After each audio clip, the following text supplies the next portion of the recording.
ప్రభుత్వాన్ని మేము చాలా దురదృష్టకర సంఘటన. అన్ఫార్చునేట్.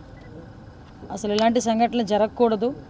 కానీ ఈరోజు ఈ ఫార్మా కంపెనీలోని ఇటువంటి దుర్ఘటన జరిగి సుమారుగా 17 మంది మృత్యువార్త పడడం అన్నది నిజంగా చాలా బాధాకరం. ఆ 17 మృతుల కుటుంబాలకి కూడా మా ప్రగాఢమైన సానుభూతిని కూడా తెలియజేసుకుంటున్నాం. ఎందుకంటే నాకు తెలిసి ఈ మధ్యకాలంలో ఇంత పెద్ద యాక్సిడెంట్ ఫార్మా కంపెనీస్లో అంత పెద్ద యాక్సిడెంట్ ఎక్కడా లేదు.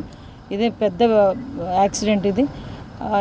ఈ విషయంలో ఏంటంటే వెంటనే ఈ విషయం తెలియగానే వెంటనే గౌరవ సీఎం చంద్రబాబు నాయుడు గారు కానీ పవన్ కళ్యాణ్ గారిని ఇమీడియట్గా రెస్పాండ్ అయ్యి ఇక్కడ సహాయక చర్యలు జరిపించాలని చెప్పేసి ఇక్కడ కలెక్టర్ గారిని, అదేవిధంగా మన ఎస్పీ గారిని, ఎస్డీఆర్ఎఫ్ బృందాలని, ఎన్డీఆర్ఎఫ్ బృందాలను అన్నింటినీ కూడా ఇక్కడ పంపించడం జరిగింది. ఫైర్ డిపార్ట్మెంట్ వాళ్ళు కూడా ఎస్పెషల్లీ ఇన్ టైంలో చాలా తొందరగా రెస్పాండ్ అయ్యి ఫైర్ డిపార్ట్మెంట్ వాళ్ళు కూడా సుమారుగా ఒక 15 మందిని రక్షించడం కూడా జరిగింది. ఎందుకంటే సుమారుగా ఇందులోని 17 మంది మృత్యువాత పడిన తర్వాత దగ్గర 41 మంది ఇందులోని ఇంజ్యూరీస్ కూడా అందులో జరిగింది. అందులోని 8 మందిని ఆల్రెడీ వాళ్ళందరూ డిశ్చార్జ్ చేస్తున్నారు. ఇంకా 35 మంది వివిధ హాస్పిటల్స్లోని, ఇక్కడ వైజాగ్ మెడికవర్ హాస్పిటల్లోని, కిమ్స్లోని, ఇక్కడ ఉషా ప్రైమ్ హాస్పిటల్లోని, గాజువాక్లో కొంతమంది, ఇలా కొంతమంది కొన్ని హాస్పిటల్స్లో ఓవరాల్గా 35 మెంబర్స్ హాస్పిటలైజ్డ్ అయి ఉన్నారు. ఇప్పుడు వీళ్ళందరికీ కూడా కంపల్సరీగా గవర్నమెంట్ తరపు నుంచి ఆర్థిక సహాయం అందించడం కూడా జరుగుతుంది.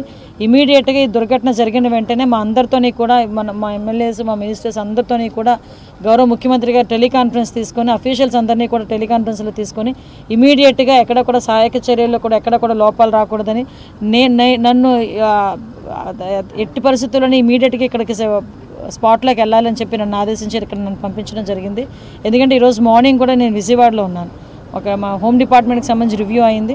ఆ తర్వాత ఈ విషయాలన్నీ తెలిసి ఒకటొకటి ఇంత పెద్ద యాక్సిడెంట్ అనే సంగతి తెలిసి ఇమీడియట్గా నన్ను ఇక్కడికి పంపించడం కూడా జరిగిందండి. అంటే ఒకటేంటంటే ఈ దురదృష్టకర సంఘటన ఇటువంటి పరిస్థితులు రాకూడదు. యాజమాన్యంతో మాట్లాడే పరిస్థితి కూడా మేము చూస్తున్నాం. యాజమాన్యం కూడా మీ అందరికీ తెలిసిందే. యాజమాన్యం కూడా ఇప్పటి వరకు కూడా రెస్పాండ్ అవ్వలేదు.